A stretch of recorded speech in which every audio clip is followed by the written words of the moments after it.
Red warning lights sliced through the Soviet bunker, and Stanislav Petrov looked up before the first siren finished its rise. The sound hit the concrete walls, bounced back, and filled the sealed command center until every phone seemed to vibrate. Above the rows of military screens, a countdown timer flickered, dropped another second, and kept counting. Radar displays pulsed with moving lines. Officers turned from their consoles, reached for receivers, and waited for orders that had not yet been spoken.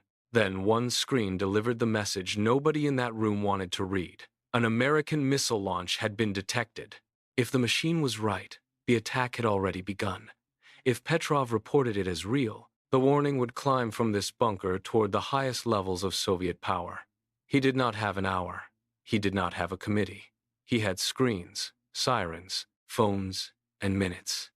Another alarm tone cut through the room, sharper than the first, and the alert board marked the warning as serious.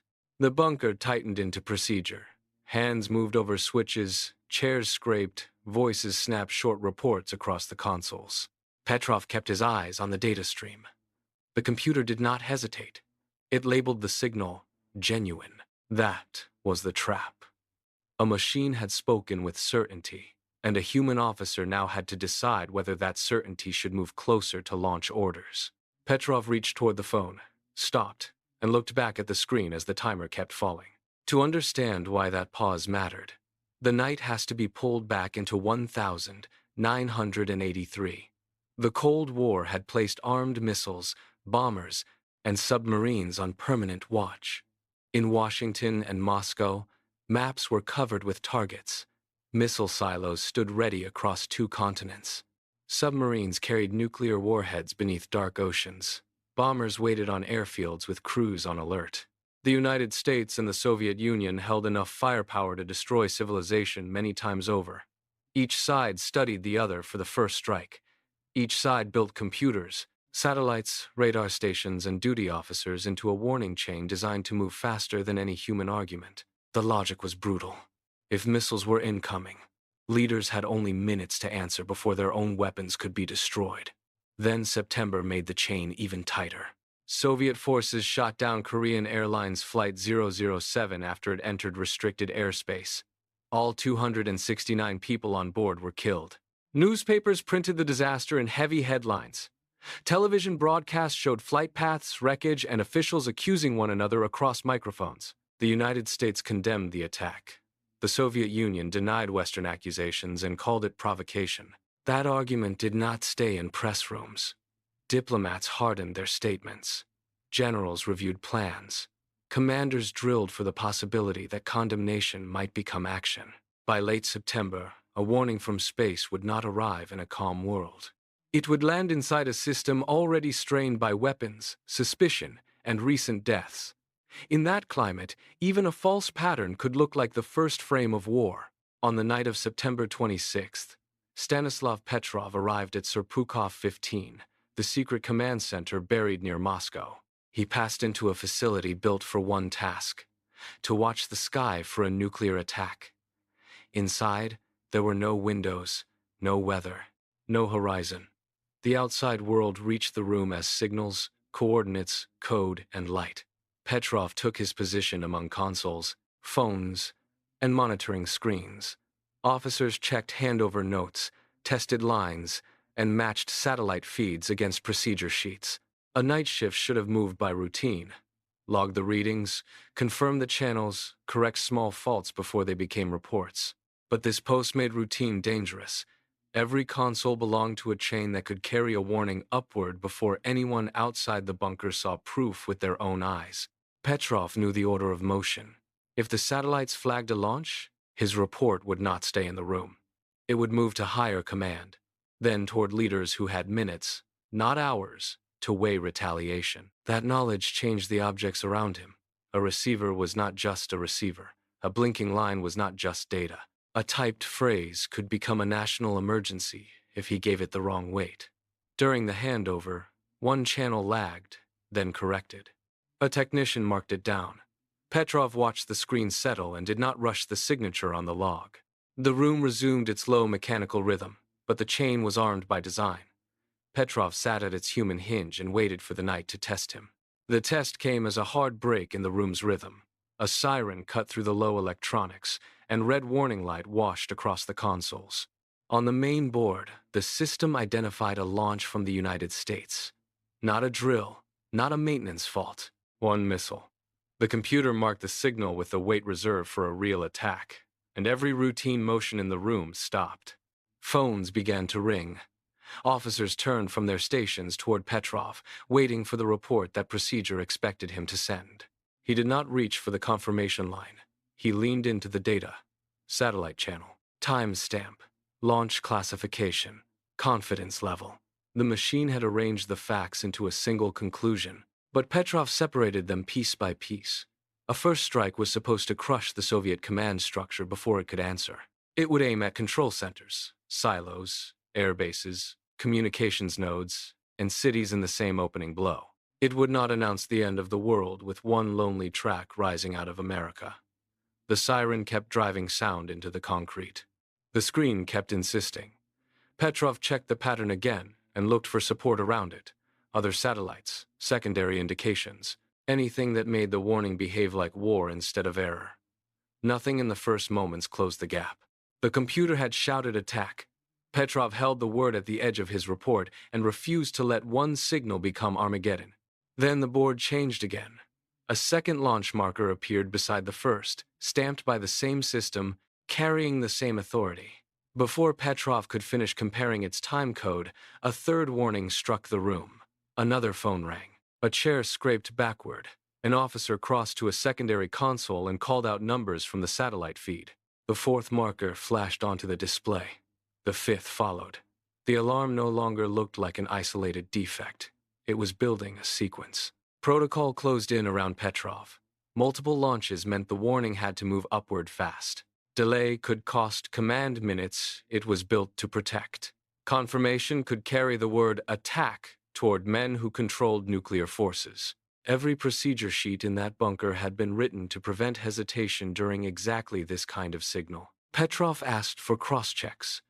Operators scanned adjacent channels, compared timestamps, and watched for matching indicators. The satellite system held its claim. The ground radar gave him nothing yet, not because it had cleared the warning, but because any real missiles would still be beyond its reach. That gap became the trap. He had to judge before the second system could speak. The room tightened into short movements and clipped reports. No one left a station. No one lowered a handset. Petrov watched the 5 warnings pulse on the board and kept measuring them against the absence of radar proof.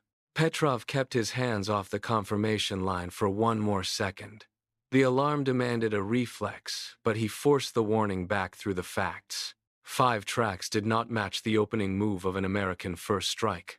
A real attack would try to blind command, cut communications, and break retaliatory forces in one overwhelming wave. This pattern was too narrow, too clean, and too dependent on one space-based system. He asked again for supporting indications. The answers came back thin. No independent channel turned the alert into certainty. No officer could give him the missing proof. A handset sat within reach, connected to the command chain that procedure wanted activated.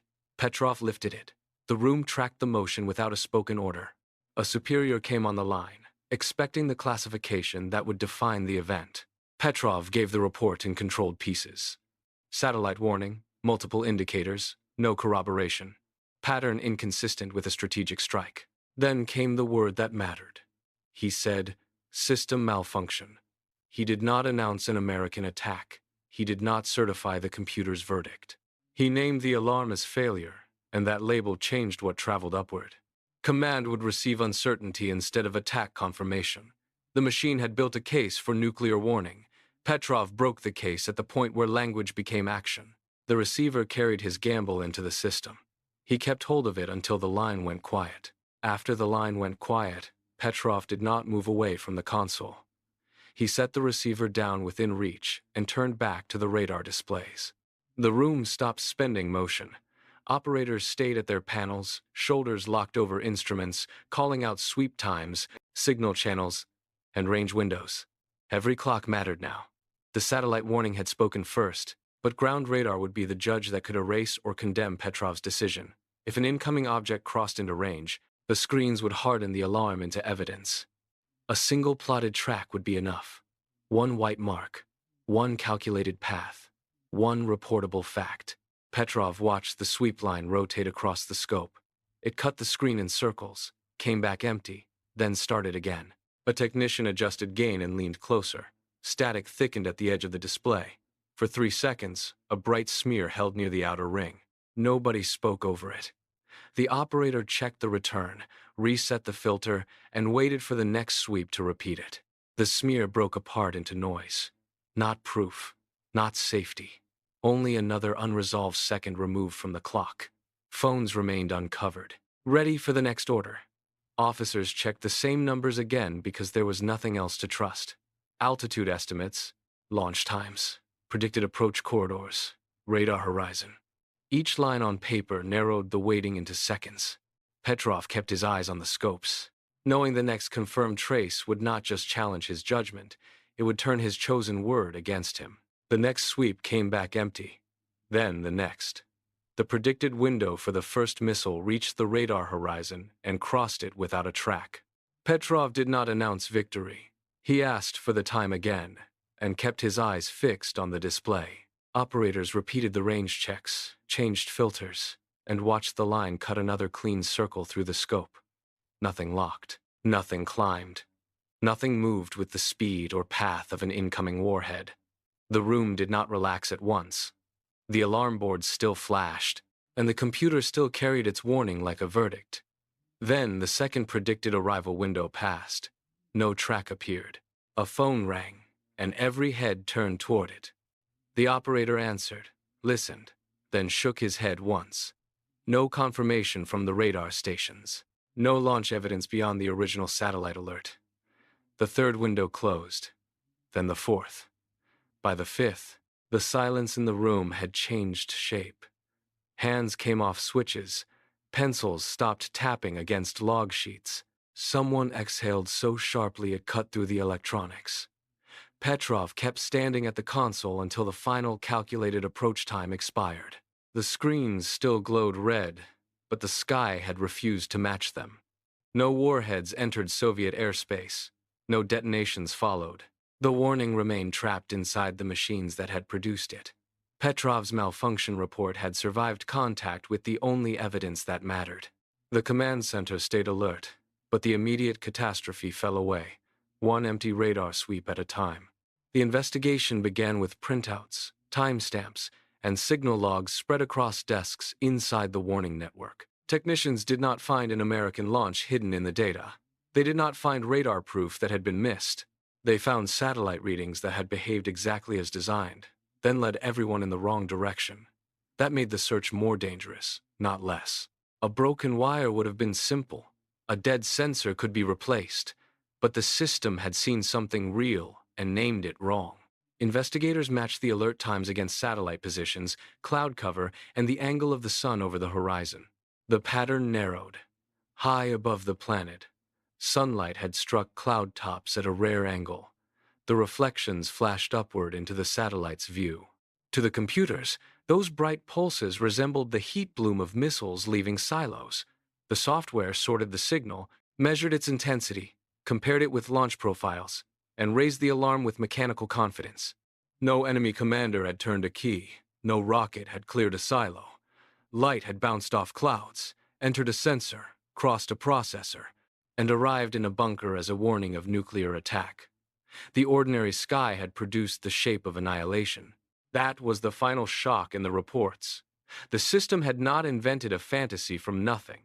It had translated a natural reflection into military fact, and for several minutes, concrete rooms, phone lines, and command procedures treated that translation as possible war. After the emergency ended, Petrov did not step into public praise. He stayed inside the same military world of reports, reviews, and instructions. Supervisors examined his actions, line by line, because he had interrupted procedure at the one point where procedure demanded speed. Forms were filled. Questions were asked. The command network absorbed the incident, sealed it away, and kept operating. Outside those rooms, commuters boarded trains, children entered schools, factories opened gates, and nobody knew that their morning had passed through a bunker console. For years, Petrov's name remained absent from headlines. The night survived in files and in the memories of the people who had watched the screens with him. Then the story surfaced, and the question followed him wherever it was told. What if he had reported a confirmed attack? No archive can replay that missing branch. Leaders might have waited. They might have moved forces. They might have answered a false warning with real orders. That uncertainty is the wound the story leaves open. The action itself took seconds. He chose one classification, spoke it into the phone, and held to it while the room waited. He did not launch a weapon. He did not stop one already in flight. He placed a word between the alarm and the command chain. Malfunction. That word bought time for evidence to arrive. It kept panic from hardening into instruction.